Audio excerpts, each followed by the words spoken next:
This is the 8-Bit Beast and welcome to my East TAS demonstration. For those unfamiliar with this series, this is the East series. Some people pronounce it Wise, some people pronounce it East, but it's spelled YS. And we're playing the first game in the series today, released on the Master System.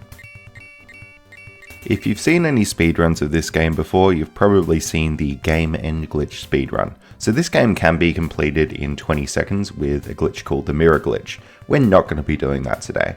This run is essentially going to do the game glitchless as intended. That bumps the run up from 20 seconds to about an hour and 19 minutes is this TAS. I'll also mention that this is just a little TAS demonstration, so this is not fully optimized like a real TAS would be. Essentially what I've done is played it with slow down, rewind and save states to make something that looks kind of like what a TAS would look like. A real TAS would do a lot more RNG manipulation to get enemy patterns favorably and would save a few seconds here and there. Overall, I expect a real TAS would save a few minutes over this run, although that would take probably years to make, and this demonstration gets the gist across a lot quicker. Now I'll talk about the mechanics of the game in a second, but first we need to talk about this shopping trip. I went up to get the gold pedestal, which you can sell for 2,000 gold in this shop here. While I'm there, I'm going to buy the ring, which I can give to somebody in the bar for a profit of 500 gold. Now the benefit of going to the bar and giving this ring away is it also gives you some experience points, and those experience points are needed to level up. Now the first part of this run involves quite a bit of grinding, so any experience points are going to be helpful. The thing we're doing here now is buying swords, shields and armor. Now I would like to just buy the best sword that I can and leave it at that, because I won't be taking any damage in this TAS demo. Although you do need to buy a shield and armor. The reason for that is that you need to talk to this lady in the bottom left of town, and she'll only give you the item you need if you're fully equipped, so that is sword and shield and armor. Unfortunately this prevents us from buying the best sword, but we buy the middle sword. To damage the first boss we need to be level 4 with 800 experience, and you need either the middle sword or the best sword from the shop. So there's no real point buying the best sword because that would take a lot of time to save up money for. I just buy the middle sword and that's enough to beat the boss without any extra leveling required. I'll also mention when you get the crystal from the lady in the bottom left of town, you also get some experience points. So you'll see that I already have done one level up. You can usually tell when a level up happens because the health bar gets bigger on the player. Now we can actually talk about what kind of game this is. So this is an action RPG. It's got a little bonk mechanic so that you don't actually damage enemies directly by pressing an attack button. What you need to do is walk into enemies sort of from the back or from the side. You'll notice a lot of the time I'm walking into enemies not head on, but head on and a little bit off to one side. And that's generally a good strategy for attacking enemies. I can attack the enemies in this field with the current armor and level that I have. Although if I try and attack some strong enemies like in the mine, which is just above the field, I won't be able to do any damage. So even if you're extremely good at this game, you still do have to level up to a certain point, because some stronger enemies will just not take damage at the moment, no matter how hard you try.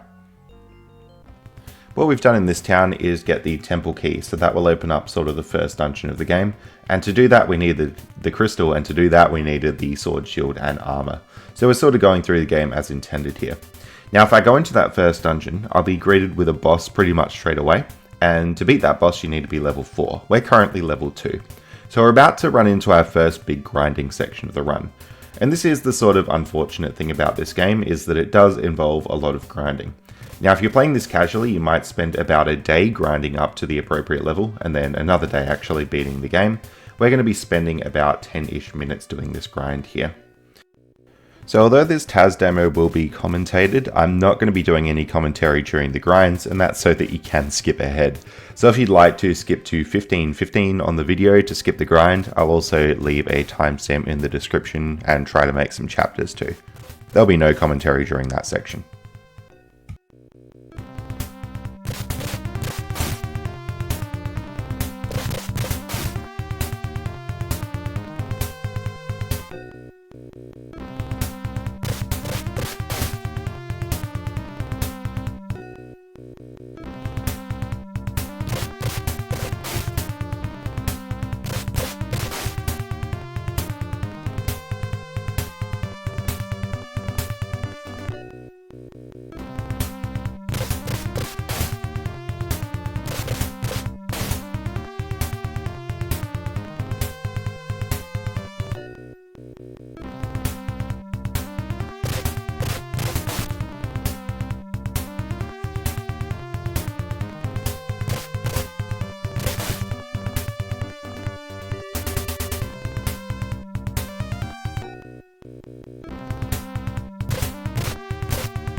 And welcome back. We're now at the required level to beat the boss. Even though there is a stronger sword I could have bought, that wouldn't have let us beat the boss at any lower level, so it isn't really worth it.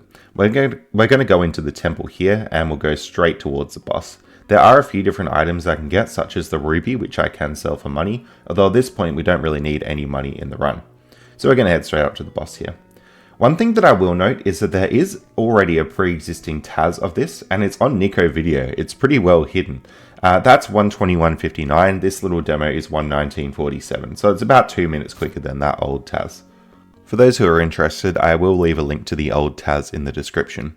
Speaking of which, there is an RTA category of this run. That's about 20 minutes slower than this demo, and that's just because RTA has to be very, very careful. It's pretty easy to die in this game, so quite often you need to save before you fight any enemies, and then you just reload if you die. Of course, the TAS demo doesn't need to do that because we have save states before enemies. So we're into the first boss here, and you can sort of see the pattern that's going on. It'll appear and disappear. It is RNG where it appears. So essentially I can just sit there and move slightly differently, and usually get it to appear in the middle. Although I could take damage, I am trying not to take damage for style where possible, and that just makes it a little bit slower in some spots, although more often than not you can still hit the boss in time. One thing people might not know about this game too is that you can heal up pretty easily. All you need to do is go outside to a safe area like the field outside the temple, and if you stand still you'll gradually restore health. Of course there's a trade-off for that because it takes a while to restore health, and you don't want to spend a whole bunch of time waiting around. So now with the first boss beaten, we're going to head further into the temple. At this point what most players would do is, well, go into the temple and beat it. But we're actually not going to do that. So I will be leveling up on a few of the enemies in here, but the thing that I'm really looking for is the chest key.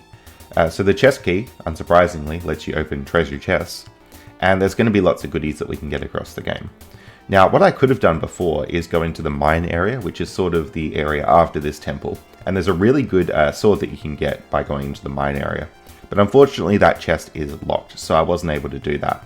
What I'm going to do is grab the key here and essentially just leave and go to the mine area afterwards. And you can essentially see the gameplay loop of East opening up. Essentially you're just bonking enemies, grinding up levels, and you're going to various areas, beating bosses and such. We'll get various sword and armor upgrades throughout the game, as well as rings. Rings are pretty cool because they can just have various effects, like for example upping your attack or slowing down enemies. So Ease is an excellent series casually. I'd really recommend trying it out. One of my favorite things about the series is the music. It's just absolutely awesome in pretty much every game. And there's games on most consoles, so you should be able to find an East game that you can play. The series is still going on today, although I haven't played many of the newer games. To my understanding, they're still pretty good. We're about to see here that we can kill this green enemy, but we won't be able to kill the other enemy. The reason for that is just we're still too underleveled. So even though we did that very big grind, we're still not at an appropriate level to tackle the rest of the game. We will hit max level in this run, and that's essentially because you have to. One of the bosses you can only damage if you're at the maximum level, which is about 55,000 experience points. Funnily enough, in the later games, the maximum level was just blatantly set at 65,535 experience points. And that's one of those numbers that pops up all the time in computers and games because it's a power of 2. Essentially the maximum you can hold in 2 bytes of information. And we're just going to go through to the prisons here. We got the key to unlock these prisons before, and talk to a few different people that we need to talk to. You'll notice that we leveled up on that enemy just there before as well.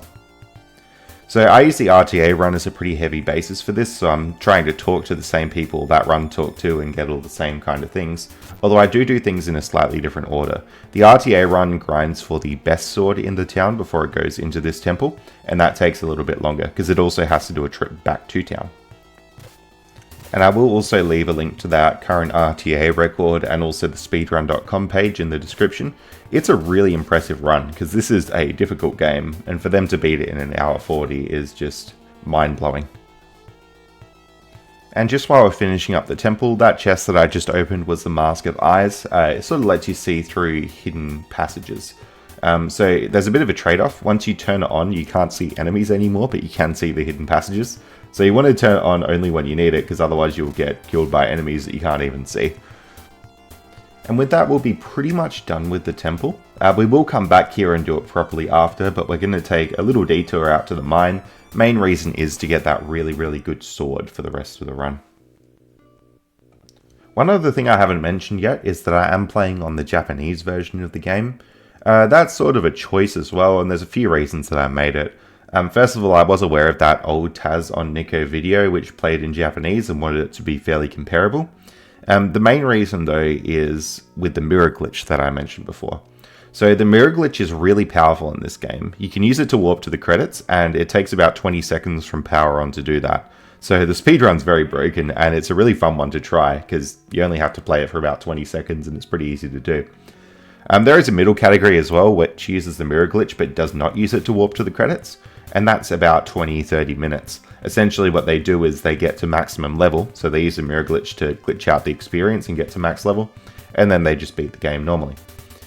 So the mirror glitch has lots of applications, and it is really fun to mess around with. The weird thing is the mirror glitch only works on the English version. So essentially this run that I'm doing here is like the fastest possible run with no restrictions on the Japanese version. And the other really strange thing about the mirror glitch is that it doesn't work on some flash cards, and it works differently on some emulators. So the best way to do this run if you're doing the mirror glitch is to play it on a real cartridge. The other thing that I got in that town there was the power ring, and I'm going to put that on now. Essentially that just makes you slightly more powerful. And that dude gives it to you in town as a result of exploring the temple there. So it's a good one to have, and I'm going to leave it on for pretty much all of the run. Now we're in the mine area. Now the enemies here, we can't damage. You'll see that I ran into one of them there and it didn't do anything. So essentially I've got to get into this mine, get the treasures that I need, and get out. I did take a detour to get to the armor here. Now when I did this TAS, I wasn't sure if I'd need it or not, and I did grab it. I probably did not need it in retrospect, because I end up not taking any damage in this run. So I could skip the armor here and probably save a little bit more time by doing that. So as I said before, this little TAS demo is far from perfect. You could probably save a few minutes over it just by really optimizing it out. I really wanted to do it just to see how quick you could do the game, and I was honestly pretty surprised to find out you could beat it in an hour 19 like this TAS demo does. I remember playing this game when I was growing up, and you just spend so much time grinding that it's ridiculous.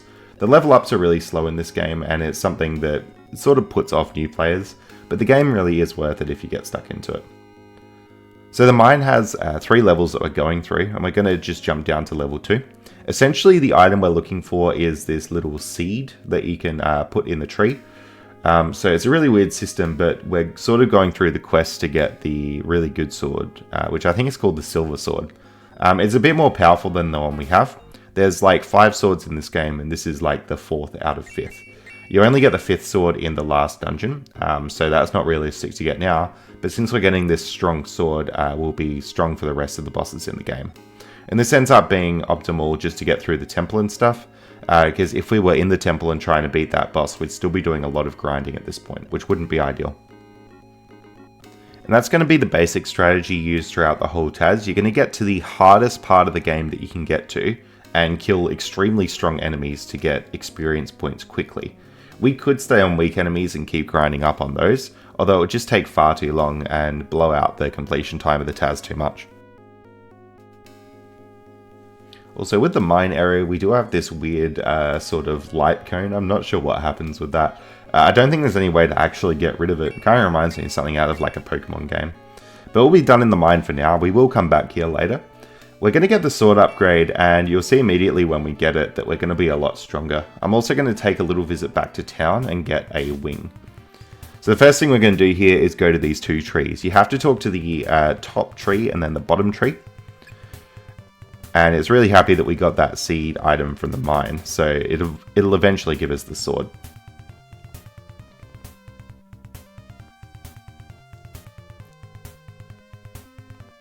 And there we go with the bottom left tree. Now we've got the lovely silver sword.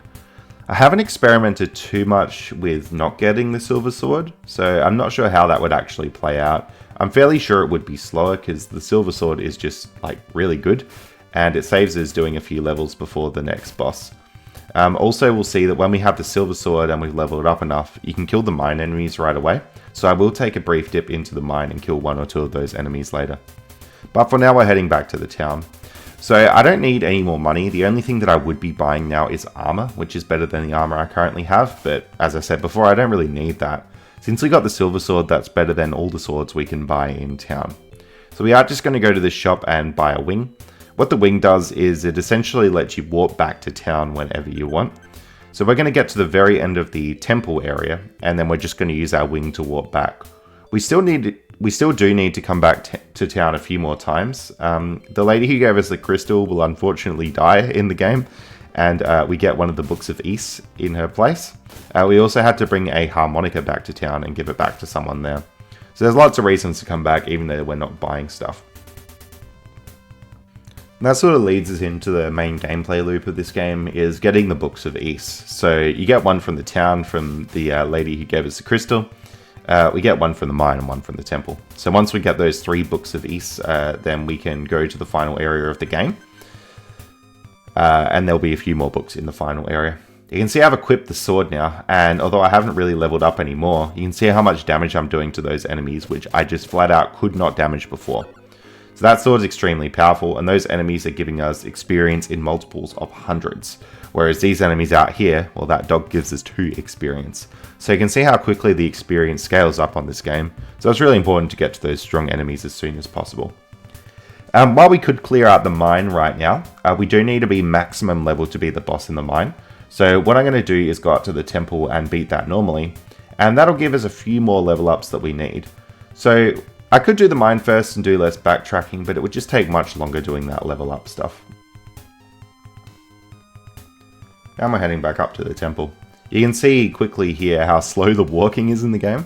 That's just an unfortunate thing about this game, and particularly this version of it. I'm often quite bothered that the character is so close to the edge of screen as you're walking, because it's easy for enemies to just pop up and you not see them at all.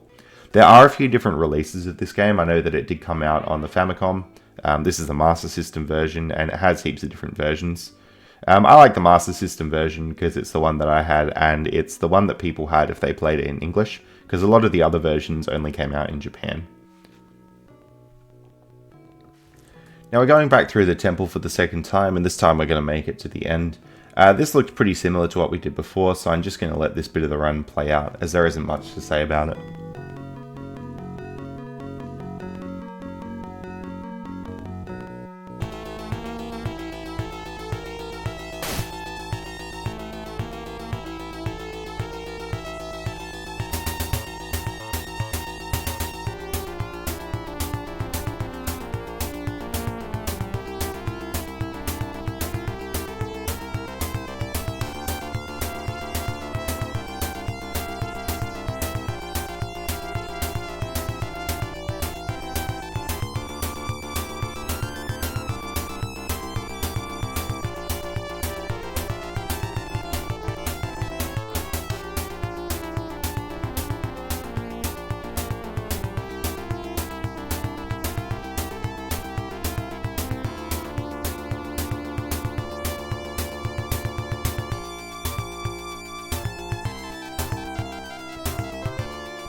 Alright, this room coming up here has the silver shield.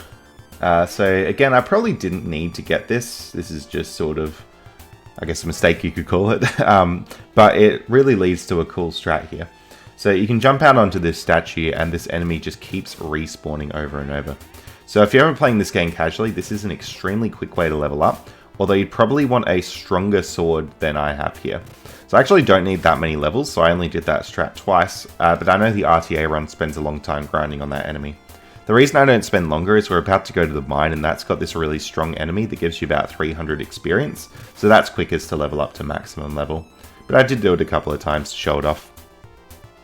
And that really points out the bottleneck in grinding on this game. Actually killing the enemies quickly isn't that hard. It's really just finding the enemies and having enough enemies to kill. So enemies do respawn on the map if you walk away for long enough or far enough or whatever, and they respawn. But the best way to respawn enemies is by leaving the map and coming back in again.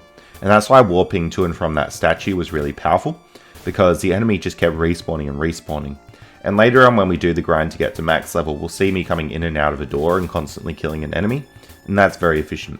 Even on the earlier grind that we did right at the start, there was an enemy that was outside the temple, and we just kept going in and out of the temple and killing that enemy. So it is a bit of an unfortunate thing about this game. I know in later game like East 3, the enemies just respawn as soon as they go off screen, so you can do a little loop around a map and kill a whole bunch of enemies quickly.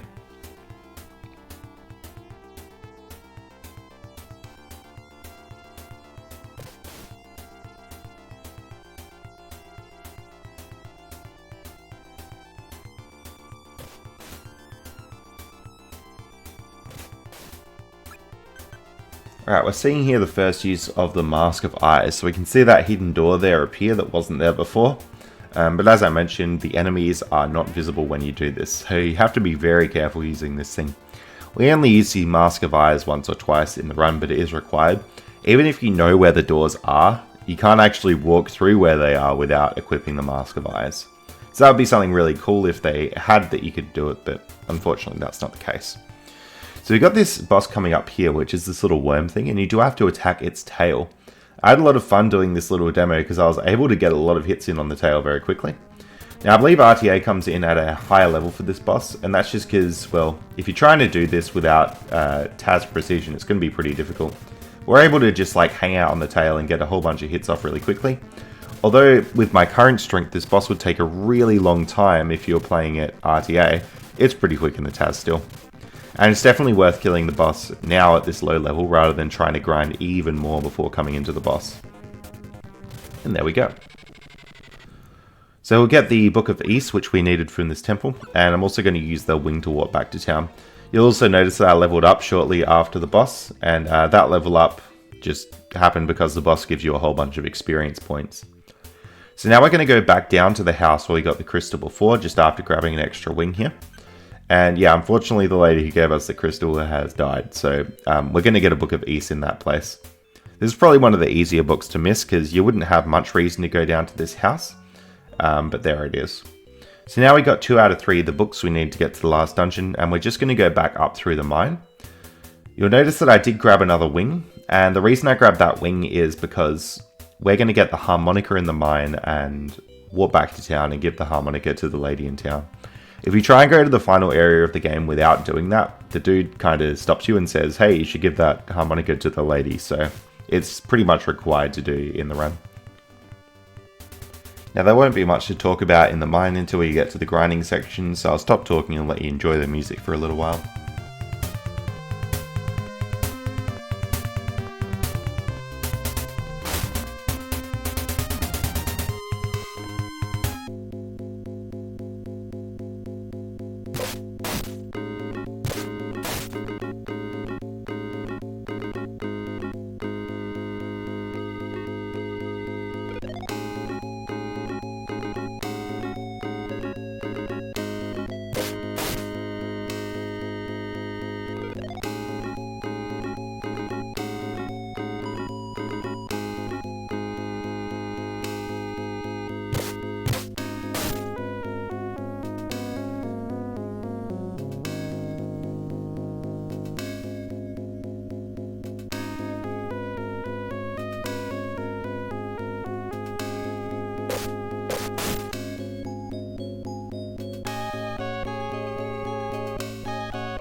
Okay, so we're coming down to the last grinding section of the run. You can see this green enemy here, which gives about 300 experience. We're just going to keep going in and out of the room and attacking it.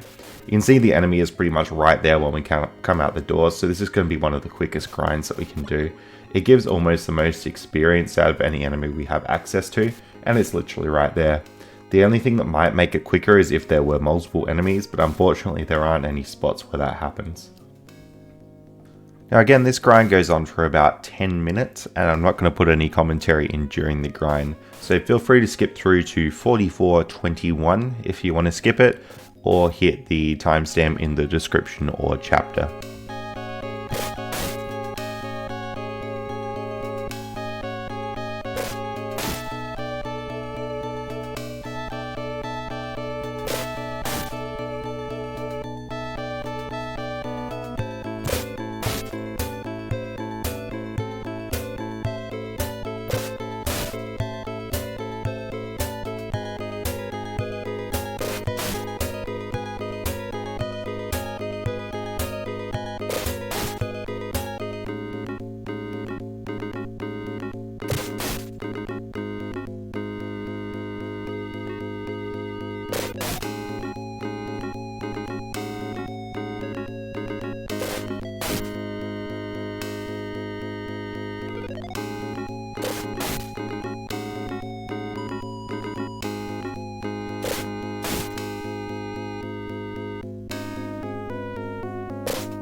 Alright, so we are not at maximum level yet, but we are pretty close. I should be able to hit maximum level right as we're about to reach the boss.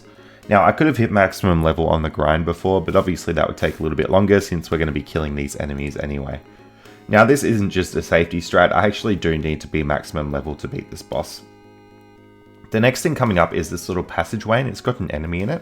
If you're really careful about how you bonk the enemy, you can get through, although the RTA runs tend to use the mirror to get through that. What the mirror does is it sort of does a bit of damage to all the enemies on screen, and it's a little bit of a safer way to attack that one. When you're bonking enemies and you run into them from the front, there is a bit of RNG that happens. So sometimes you take damage, sometimes they take damage. More often than not, it's you taking damage if you run into them from the front. So there is that trade-off there that it involves. But if you sort of just save state and hit them with slightly different timing, you can usually get the outcome you want. Or if you don't have that outcome, you can move to the side or hit them from the side or the back and you will get the outcome that you want. But we see I'm about to kill one of the very last enemies here, and we'll bump up to maximum level. And that'll be all the leveling and all the grinding we do for this game. So now essentially we're going to come into this boss fight here and we're going to get our last book. Once we got that, we will be able to go through to that final area. There we go. Okay, so this boss is a little bit weird. It sort of goes into a whole bunch of bats, and then the bats converge back into the boss shape. So there is a whole bunch of RNG, and you'll see eventually the bats fly into one spot, and then converge. As they're flying into that one spot, it is possible that they sort of just change their mind and then fly back out. So there is a whole lot of RNG manipulation here. This fight that I'm getting, the bats converge extremely quickly, and that's because I have manipulated it quite a bit. And that's a lot quicker than what you could do RTA, because with RTA it's unpredictable and you sort of just have to wait until the bats converge into the boss. You can usually get 2 hits on the boss's head every time the bats converge. So yeah, I'm just getting 2 hits at a time and we'll eventually get through the whole thing.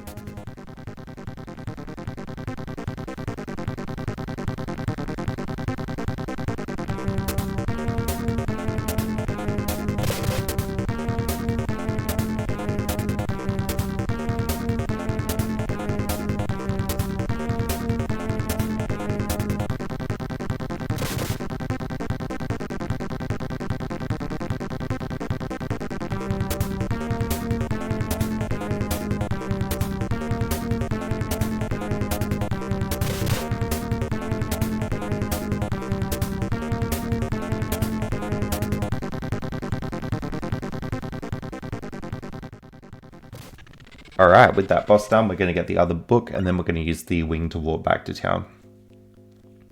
So there's this room up the top left with 2 statues in it. I'm not really sure what that room does, but we're just going to skip that, so we'll go back to town here. I got the harmonica in the mine, and with that harmonica, we're going to be giving it to this lady in the top right corner. Once that's done, we've basically done everything we need to in the game, so we'll be able to go up to the final area.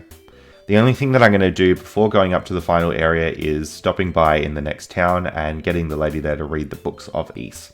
So you sort of have to read the books to have an idea of what you're doing, but it's like required to get through to the final area. Eventually we'll get an item where we can read the books ourselves, but we don't have that yet, so we do have to go to the lady who can read them.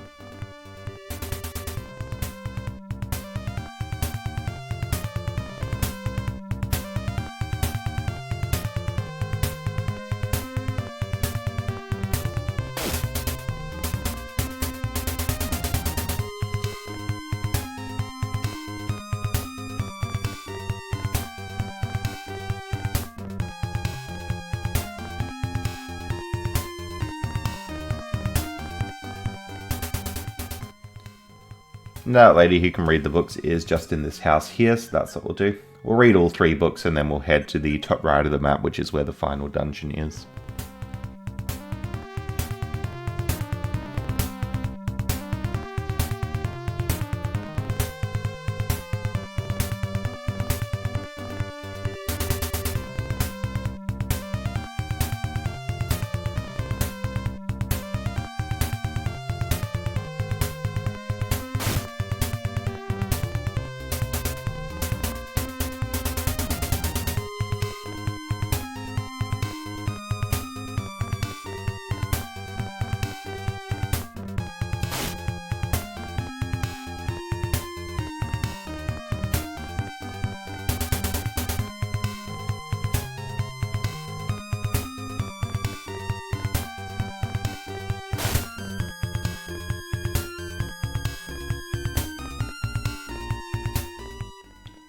Alright, to get into the final area of the game, we talk to this dude and then we go straight through.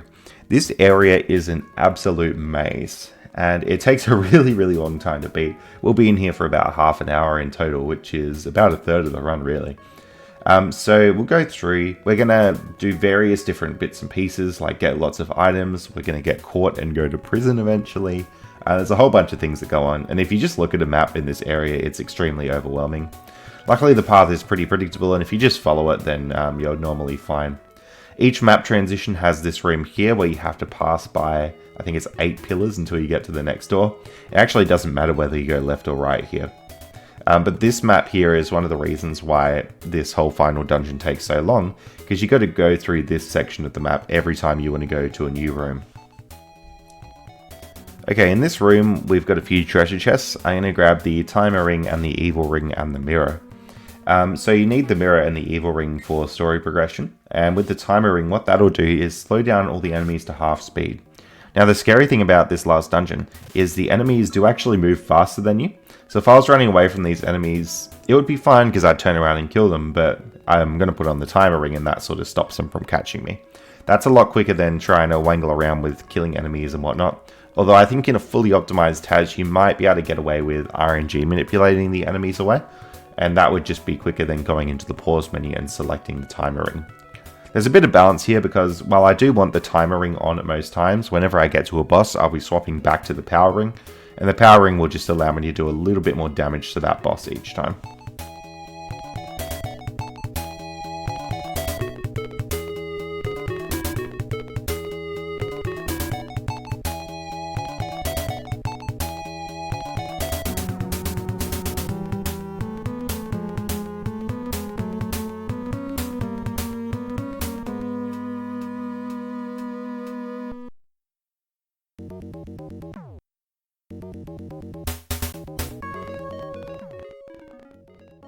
In this next room we'll see some of the dangers that can happen in this dungeon. I do manipulate that enemy to not give me too much trouble, but in an RTA run that enemy can get right in your way and you pretty much do have to kill it.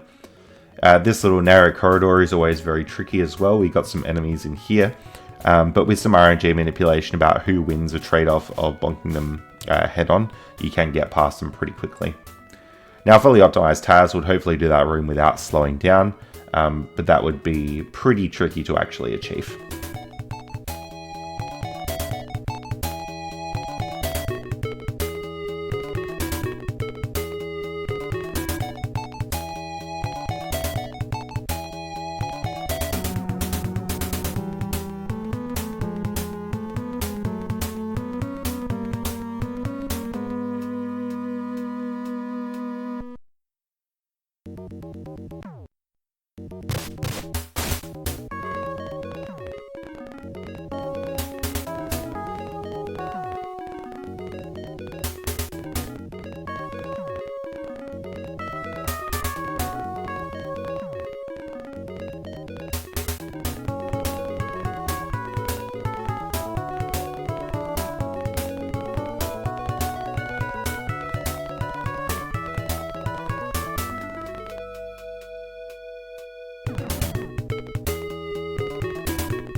Now in this next room we're going to get caught by these guards and we'll get sent to prison.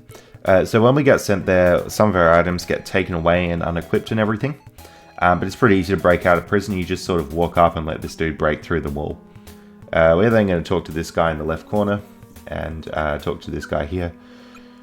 We get an item here which actually helps us get past the guard, so that little statue thing there.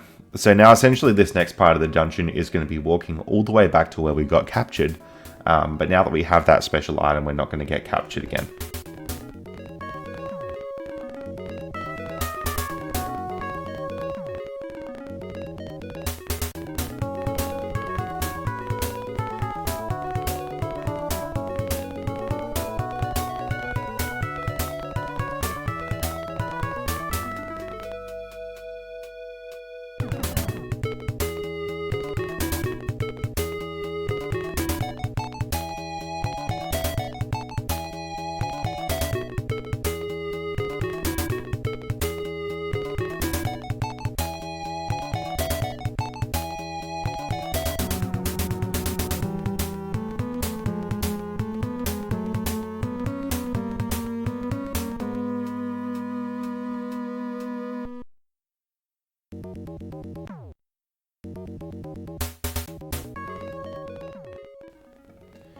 And just while we're coming back through this bottom room here, we do have one more use of the Mask of Eyes, and that's going to be to go through the secret wall here.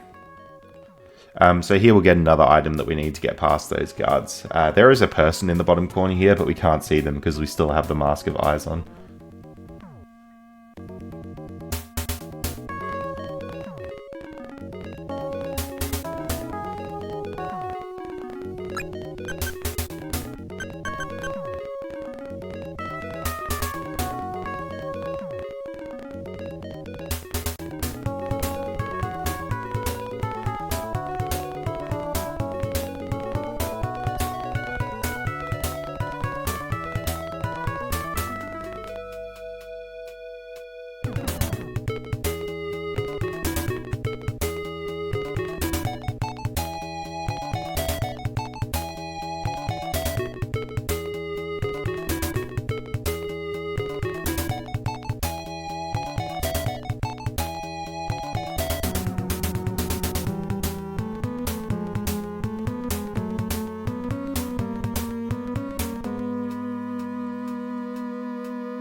And again, coming back past that prison room here, you'll see that we don't actually get captured this time because we have those items that keep us safe. So I'll move straight ahead.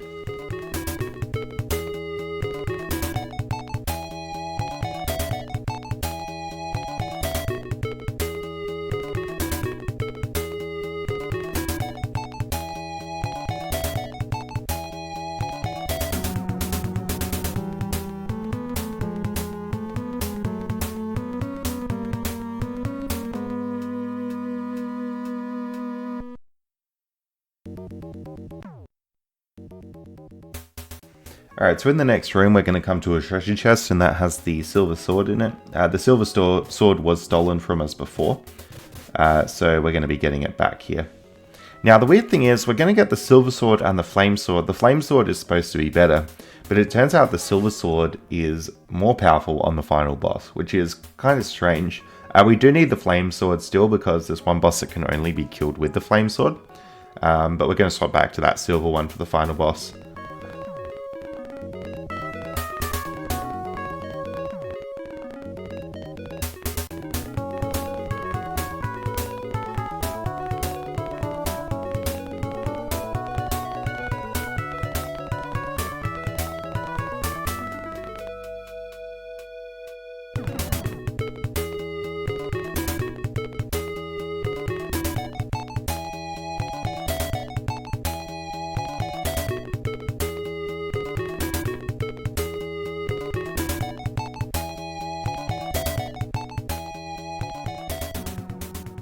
Okay, and we're about to come to our next boss in the run. So what I'm going to do is equip everything. So we're going to equip that silver sword that we got back, as well as the power ring. Power ring will just make us do that little bit more damage.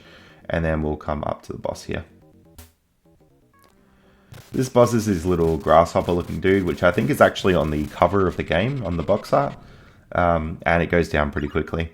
So normally you'd have to avoid its scythe things and get out of the way. But if you've got that TAS precision, you can just do it really quickly. We're going to get a Book of East and the hammer. The hammer is going to be really important. Now, it's only got one use in the run, but if you remember those pillar rooms we walked past before, we're going to be able to hammer down one of those pillars, and that will stop a room from being poisonous. It's very convoluted. I don't think you'd be able to get through this dungeon very easily without a guide or something, because you just have to hammer this one random pillar in the game and just know to do it. And if you can't do that, then you can't get through it.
Alright, I mentioned before we had that pillar that we had to hammer down, and that's finally coming up. So if you're in this section, it is the 5th pillar as you walk through. Now, I don't know how anyone would have found this without just hammering every single pillar in the game, and then, like, if you're playing the game, how would you even know to hammer the pillars? Not to mention, it only works if you hammer it from the front and not the back. So when I was playing through this, I knew that I had to hammer a pillar. It was still kind of hard because I was trying to hammer them all from the back and couldn't find the right one. But anyway, by actually hammering that pillar, it lets us get through the poisonous room, which will be coming up. So in this room that we're doing here, normally you would just lose health pretty quickly and not be able to make it through. But since we've hammered that pillar, it must be like a vent or something that lets all the poison out. Not exactly sure what the lore is behind it, but we're able to get through this room successfully now.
Alright, and we're just coming through to the next boss now, so we're going to head straight in. We're going to be equipping our power ring rather than the time ring again, and then we're going to go in. So this boss again is another fairly easy one, especially with TAS precision. It will throw rocks in various directions, but I can just keep walking around on the boss doing damage. The rocks are RNG, so if a rock was going to hit me, I'd just move slightly differently, and then the rock would go in the other direction and not hit me. That's a pretty easy boss to do. So we've got another Book of Ys, and we've got that little key thing. We're going to end up with a lot of books of Ys in the end, and we're about to get a tool to read those books as well.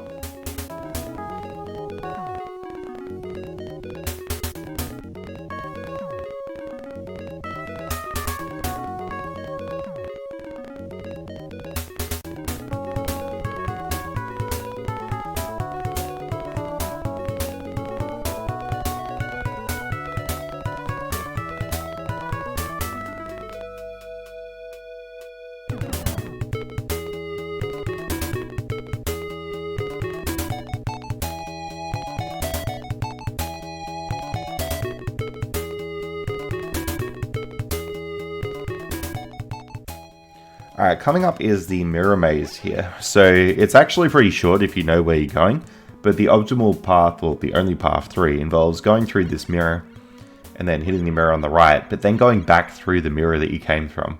So that's probably something not a lot of people would think to do, so that's why this part of the game can be pretty tricky.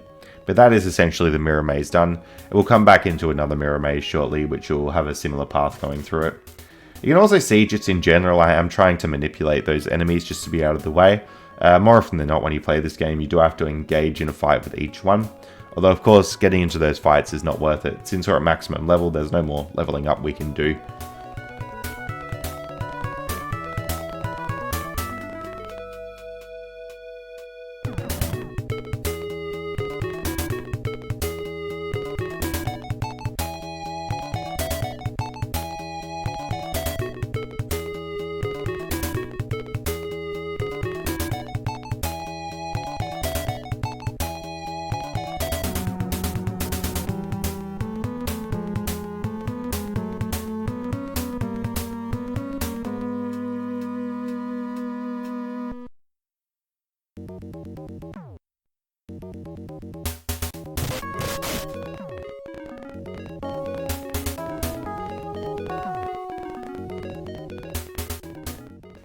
Alright, and just coming across this tower, this is probably one of the coolest sections of the game, just with this awesome scenery and stars and everything.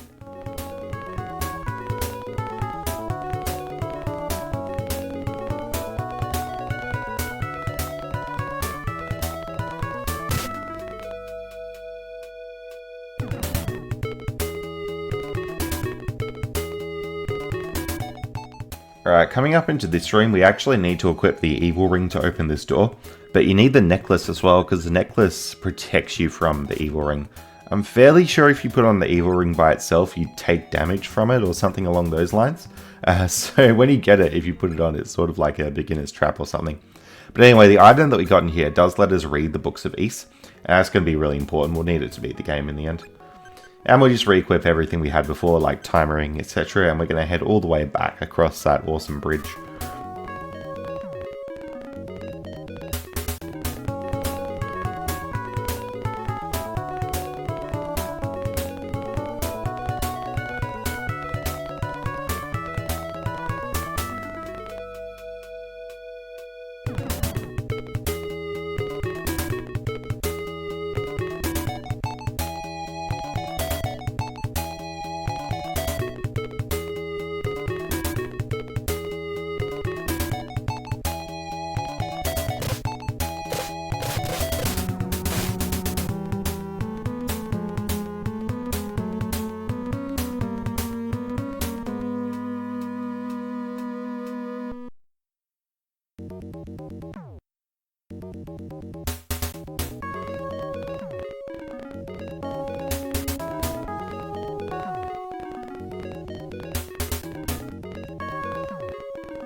Alright, we've got a short backtracking section here where we are going to go all the way back through the mirror maze, and that's just because we have to see a character back here.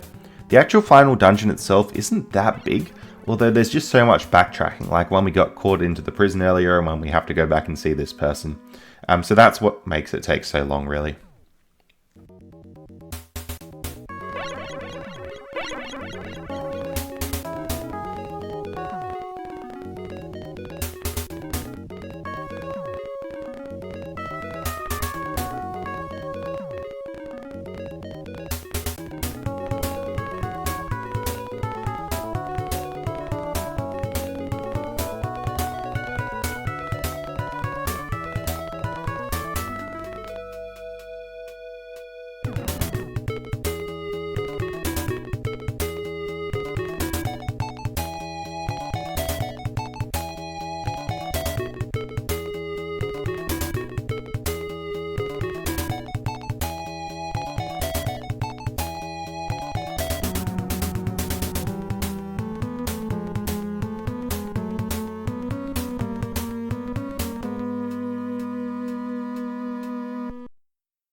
Alright, we're going to talk to this person here and they'll give us a required item to beat the game.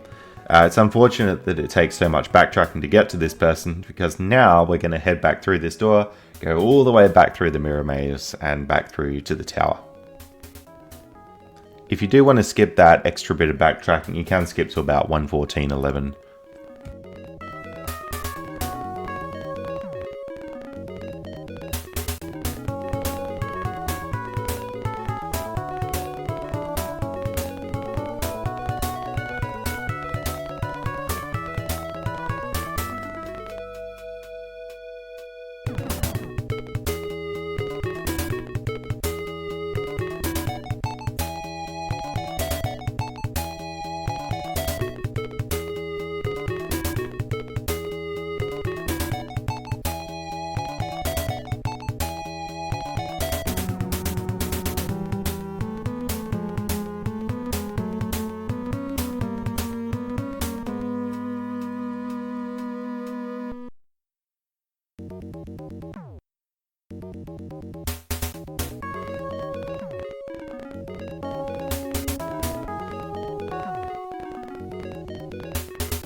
Now this room we were in before, and we're going to take a slightly different path this time.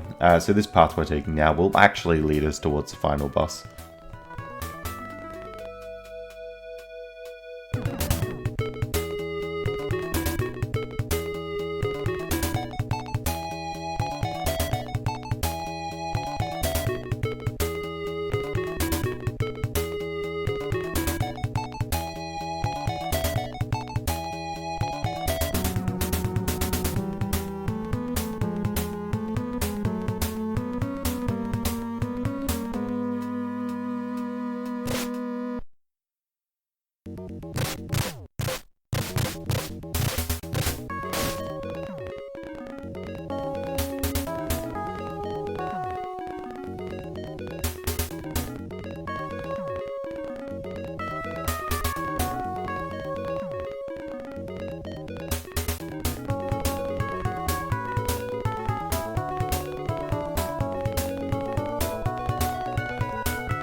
Alright, now this room's kind of cool because the enemies like break through the wall and stuff here.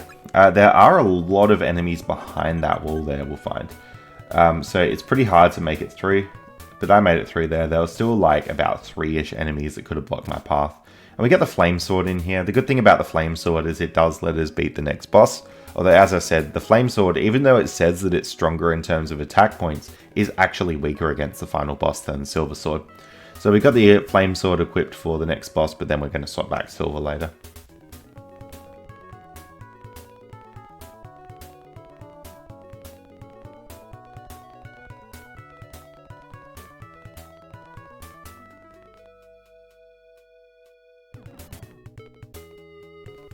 This section is kind of cool with like the mirror maze again and stuff, but it's also got little clones of yourself. I find it really interesting that they did that.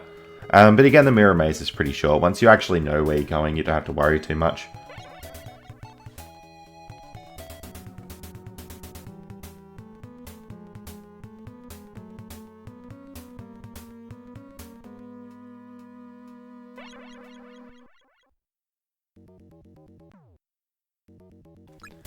Alright, coming up is the next boss. So this boss sort of has two faces and you have to hit the right one.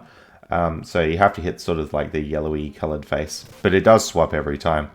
So this fight's sort of locked in as to how quickly you can do it. You can see that I'm hitting the faces really quickly when they're together, and that's because they're swapping and I'm able to just hit the next one each time.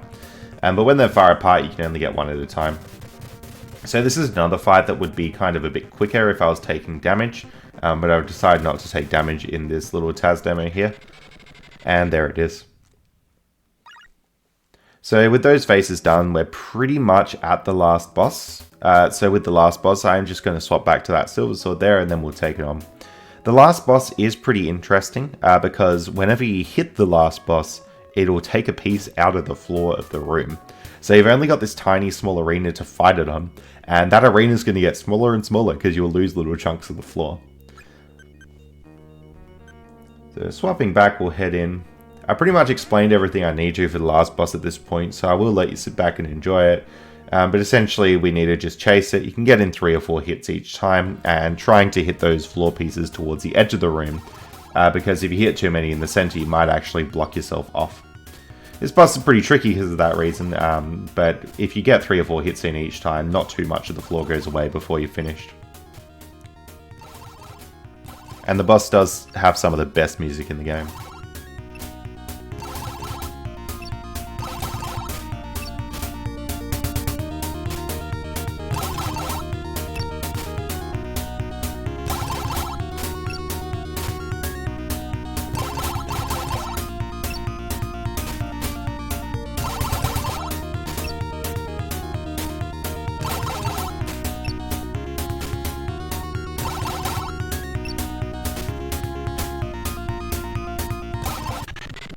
Alright, and with the boss beaten, that's the game done. It drops a Book of Ys, and we have to read the book.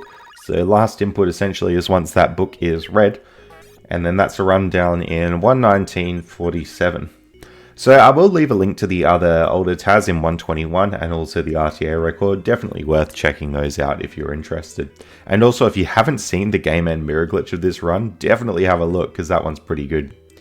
That's going to be pretty much all from me. The credits music is absolutely awesome as well, so I'll let that play out. And thank you so much for watching.